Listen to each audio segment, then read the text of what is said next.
what is your feeling about, not anyone in particular, of course, but what's your feeling about SPACs and cryptos? And so, look, our panic euphoria model is in euphoric territory. It measures sentiment, and I think some of the stuff you've seen around meme stocks, around the SPACs, around crypto is just lots of liquidity sloshing around looking for a place to go. And again, in this kind of environment, speculative activity can occur.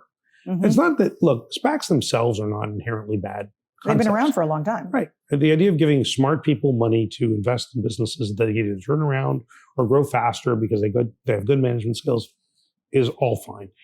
It's when you have over 400 of them hitting the market at the same time. Movie stars and sports legends. Well, the celebrity SPACs are kind of an interesting dynamic.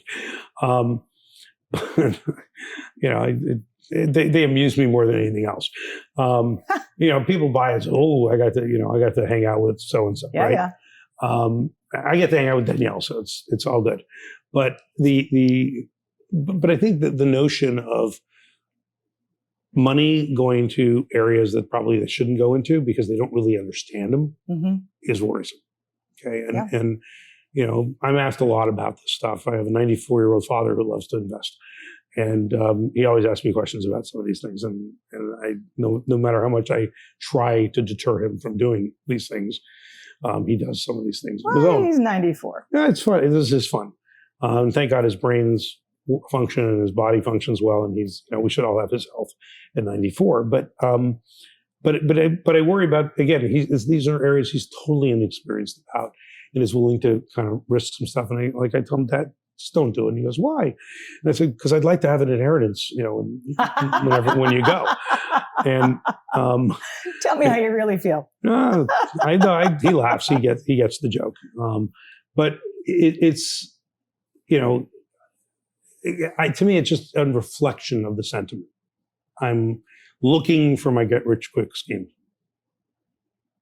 Yeah, I have a lot of people on my Twitter feed who call me a boomer, which I'm not. Hey, boomer. Hey, boomer. Hey, boomer. Don't you know you don't need to work? I mean, this is common. That's why I enjoy listening to my children complain about if I understand how much diapers cost and how much kids' clothes cost because they grow out of them in about 4 minutes.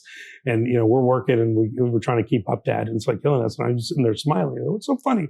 I said, maybe you'll appreciate your parents for once.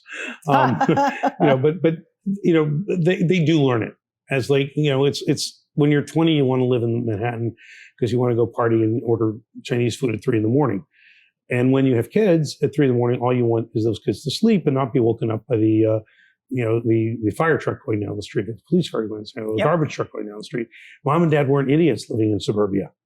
And guess where my kids live now? Suburbia, because they want their kids to sleep. Yeah. No, I mean, I can't tell you how many friends in the city who haven't been in the city. You just get older and you more wiser and more experienced, and there's something to that. I was watching a Bill Maher thing about, that when people say, hey, boomer and all that, he says, people, if you learn something new every day and you've lived 10,000 more days than the other person, probably there's some wisdom there.